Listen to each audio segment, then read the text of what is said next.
Hello नमस्कार मैत्रिणींनो, आजच्या एका नवीन व्हिडिओमध्ये तुम्हा सर्वांचं पुन्हा एकदा मनापासून स्वागत आहे. तर मैत्रिणींनो, आज आपण डीपनेक ब्लाऊजचा बॅकनेक डिझाईन बघणार आहोत. चला तर मग व्हिडिओला मी सुरुवात करते. इथे मी अस्तर कट करून घेतलेलं आहे, मेन फॅब्रिक कट केलेलं आहे. त्यानंतर याच्यासाठी आपल्याला पॅटर्न बनवायला काठ लागणार आहेत, ते सुद्धा कट करून ठेवलेले आहेत वेगळे. मापं सांगते, उंचीमध्ये 1 इंच शिलाई मार्जिन. त्यानंतर तुम्ही डीपनेकसाठी जे काही शोल्डर घेत असाल ते, इथे मी शोल्डर 5.5 इंच घेतलेला आहे, 38 छाती होती म्हणून. छातीचा चौथा भाग पुढे 1.5 इंच शिलाई मार्जिन, कमरेचा चौथा भाग पुढे 2.5 इंच शिलाई मार्जिन, 1 इंच बॅक साईडचा टक्स, त्यानंतर 1.5 इंच शिलाई मार्जिन. मुंढा 5.5 घेतलेला आहे, कारण मुंढा राऊंड याचा 16 आहे. ओके. पाठीमागचा गळा जास्त डीप आहे, म्हणजे जवळजवळ 10.5 इंच तयार आहे. तर मी तसं मार्किंग केलेलं आहे. 10 इंच तयार आहे, अर्धा इंच शिलाई मार्जिन. आणि बॉटमला मी जवळजवळ आता 4 इंच गळारुंदी घेते, कारण खूप ब्रॉड हवा आहे गळा त्यामुळे. आणि शोल्डरला गळारुंदी आपली नेहमीप्रमाणे चार्टप्रमाणे 2.25 इंच चौकोन तयार करून घेतला. आणि शेप पाहू शकता मी कशा प्रकारे देते. सुंदर असा शेप देऊन घेतला आहे. आणि त्यानंतर सेंटरपासून वरती मार्क केलेला आहे बघा, मेन गळ्याच्या खाली 1/2 इंच आणि पलीकडे 4 इंच. आणि याला आपल्याला एक असं छान असा पॅटर्न तयार करायचा आहे. हे असं मार्क केलेलं आहे. आता मेन जो मधला गळा आहे, जो आपण मार्क केला आहे, तोच आपल्याला इथे कट करायचा आहे. तर मी तोच कट करून घेतला आहे अस्तरवरती फक्त. आता मेन फॅब्रिक जे आहे ब्लाऊजचं, ते सरळ ठेवलं, त्यावरती अस्तर ठेवला आणि मधला जो गळा आहे तो व्यवस्थित स्टिच करून आपल्याला पलटी करून घ्यायचा आहे. आणि लागलीच इथे ब्लाऊजला नॉट होत्या, त्यामुळे मग मी इथे इनविजिबल नॉट लगेचच लावून घेतलेल्या आहेत, आधीच बनवून ठेवल्या होत्या.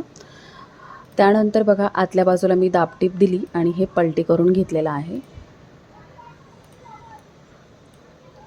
त्यानंतर याचे सगळे साईड पार्ट्स मी जोडून घेते अस्तरचे मेन फॅब्रिकला, आणि एक्स्ट्रा जो काही फॅब्रिक राहील ते कट करून घ्यायचं.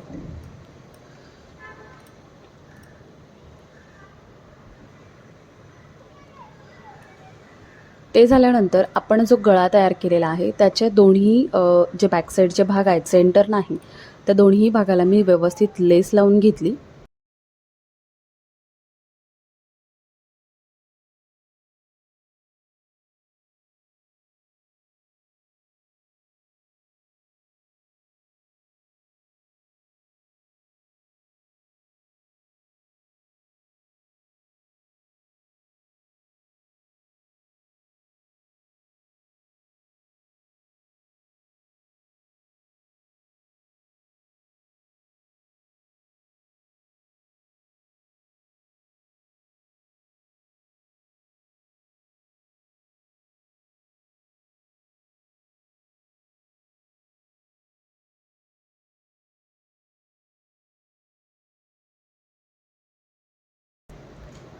आणि मध्ये जो आपण पॅटर्न तयार करणार आहोत बॅकच्या पूर्ण बॉटमला, त्यासाठी मी इथे डबल फोल्ड पेपर कॅनव्हास घेतलेला आहे.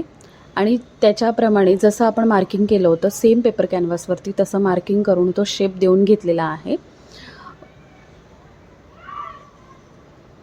मध्ये बंद बाजू ठेवायची, जेणेकरून आपल्याला तो पूर्ण शेप असा मिळून जाईल. तर बघा, अशा पद्धतीने हा शेप मिळालेला आहे. आणि तो आपल्याला पहिल्यांदा अस्तरवरती चिटकवून घ्यायचं पेपर कॅनव्हास, आणि नंतर आपल्याला काठावरती ठेवून ते कट करायचं आहे. आता काठ सरळ ठेवायचे आणि कॅनव्हासच्या बाजूने 1/2 इंच एक्स्ट्रा जे फॅब्रिक राहणार आहे त्याच्या बाहेरचं सगळं कट करायचं, अस्तरच्या बाहेरचं. आणि सरळ भागावरती अस्तर ठेवून टिप टाकून घेतली आणि ते पलटी करून घेतलेलं आहे. तुम्हाला हवं तर वरून दाबटीपसुद्धा देऊ शकता, पण मी इथे आता डायरेक्ट अटॅच करताना मी वरून दाबटीप देते. अशा पद्धतीने हे ठेवलं आणि याला आपल्याला स्टिच करून घ्यायचं आहे.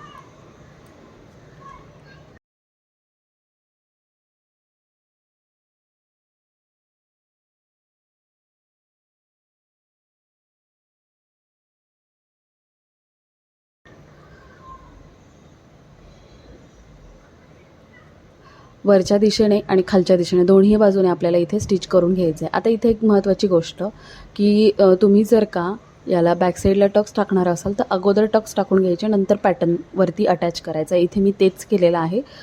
जेव्हा टक्स टाकले तेव्हा मी सांगायला विसरले, अगोदर ते करायचं. बघा तुम्ही आतल्या बाजूने पाहू शकता मी अगोदर टक्स टाकून घेतलेले आणि नंतर तो पॅटर्न अटॅच केलेला आहे. म्हणजे काही एक्स्ट्रा वगैरे आलेला असेल तर व्यवस्थित कट करून घ्यायचं आणि आपला हा पॅटर्न पूर्णपणे तयार झालेला आहे. आता इथे हवं तर तुम्ही काठाचे बटन लावा, एखादं ब्रोच लावा किंवा एखादा पॅच लावा, डिपेंड ऑन.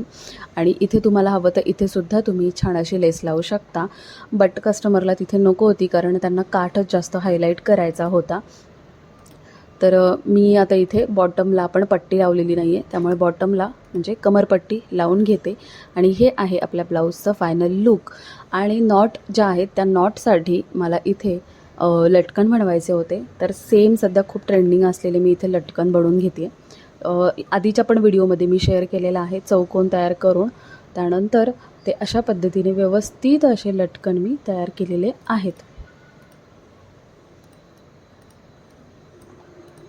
एक साईडला काठ ठेवलेत आणि एक साईडला साधं फॅब्रिक लावलेलं आहे. आणि शेवटी मी इथे बघा असे 2 स्टोन वापरलेले जेणेकरून ह्या ब्लाऊजचं बॅकनेक जो पॅटर्न आहे तो छान खुलून दिसतो. आता हे पॅच जे आहेत ते कशा पद्धतीने लावायचे, एकतर तुम्ही फॅब्रिक ग्लू असतो त्याने अगोदर चिटकवून घ्यायचे आणि नंतर आतल्या बाजूने 1-2 टाके टाकायचे जेणेकरून ते खराब होणार नाही, निघणार नाही. ग्लू एका कालांतराने इस्त्री वगैरे केल्यानंतर थोडासा स्प्रेड होऊन ते स्टोन पॅचेस निघू शकतात. तर 1-2 टाके जर असतील तर ते व्यवस्थित परमनंट राहतं. सो अशा पद्धतीने हा आपला सुंदर असा बॅकनेक तयार झालेला आहे. कसा वाटला मला कमेंट करून नक्की सांगा. आवडला असेल तर व्हिडिओला लाईक करा, इतरांसोबत शेअर करा. आणि हो, आपल्या चॅनलवर जर तुम्ही पहिल्यांदाच आलेला असाल, नवीन असाल तर आपल्या चॅनलला सबस्क्राईबसुद्धा करा. त्याचबरोबर बेल आयकॉन प्रेस करा जेणेकरून जेव्हा जेव्हा माझा व्हिडिओ ऑनलाईन येईल त्याचं नोटिफिकेशन सर्वात आधी तुम्हाला मिळेल आणि तुम्ही हा व्हिडिओ बघू शकणार आहात. चला तर मग पुन्हा लवकरच भेटूया अशाच एका छानशा बॅकनेक डिझाईनसोबत किंवा एखाद्या छानशा व्हिडिओसोबत. बाय.